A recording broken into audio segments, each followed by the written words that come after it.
Hey everyone! Today, we're diving into the delicious world of homemade Japanese gyoza. Those irresistible dumplings with a perfectly crispy bottom. Let's start with our flavorful filling. In a large bowl, you'll combine half a pound of ground pork with 2 cups of finely chopped napa cabbage. Next, add 2 minced cloves of garlic and a tablespoon of freshly grated ginger for that aromatic kick. Then, we'll season it with 1 tablespoon of soy sauce, 1 teaspoon of sesame oil, and if you have it, 1 teaspoon of sake or dry sherry for an extra layer of flavor.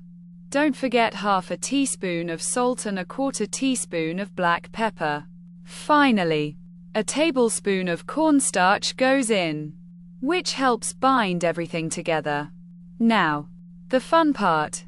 Get in there with clean hands and mix everything thoroughly until all the ingredients are perfectly distributed. Remember to wash your hands well after handling raw meat. Now for the art of folding. Grab a small bowl of water and your gyoza wrappers. Lay 1 wrapper flat in the palm of your hand. Then place about 1 teaspoon of our delicious pork filling right in the center. Dip your finger in the water and moisten just half of the wrapper's edge. Carefully fold the dry half of the wrapper over the filling to meet that wet edge, creating a beautiful half-moon shape. Pinch the very center of the curved edge to seal it securely. Then, starting from one side of the center, make 2 to 3 small pleats on the top layer of the wrapper, pressing them firmly against the bottom layer to seal. Repeat this on the other side, making sure all your edges are tightly sealed. This is super important to prevent any of that yummy filling from escaping during cooking. Place your finished gyoza on a lightly floured tray or parchment paper, ensuring they don't touch each other, and continue with the rest of your wrappers and filling. Time to get that signature crispy bottom.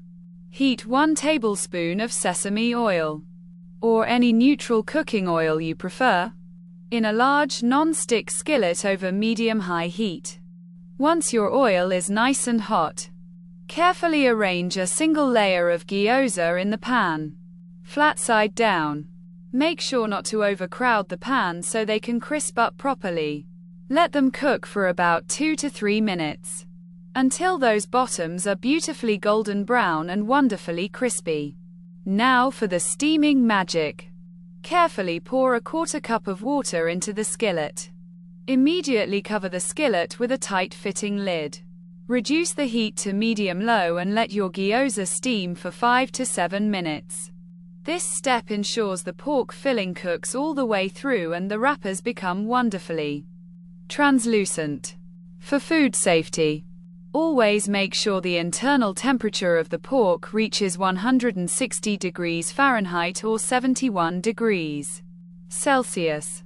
Almost there. Remove the lid and increase the heat back to medium-high. This helps evaporate any remaining water in the pan. Continue cooking for another 1 to 2 minutes to re-crisp those gyoza bottoms, making them extra delicious. Once they're perfect, transfer your cooked gyoza to a serving plate.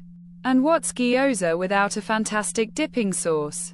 In a small bowl, simply combine additional soy sauce, a tablespoon of rice vinegar, and if you like a little kick, about half a teaspoon of chili oil.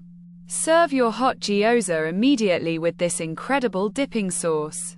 You're going to love these homemade crispy gyoza.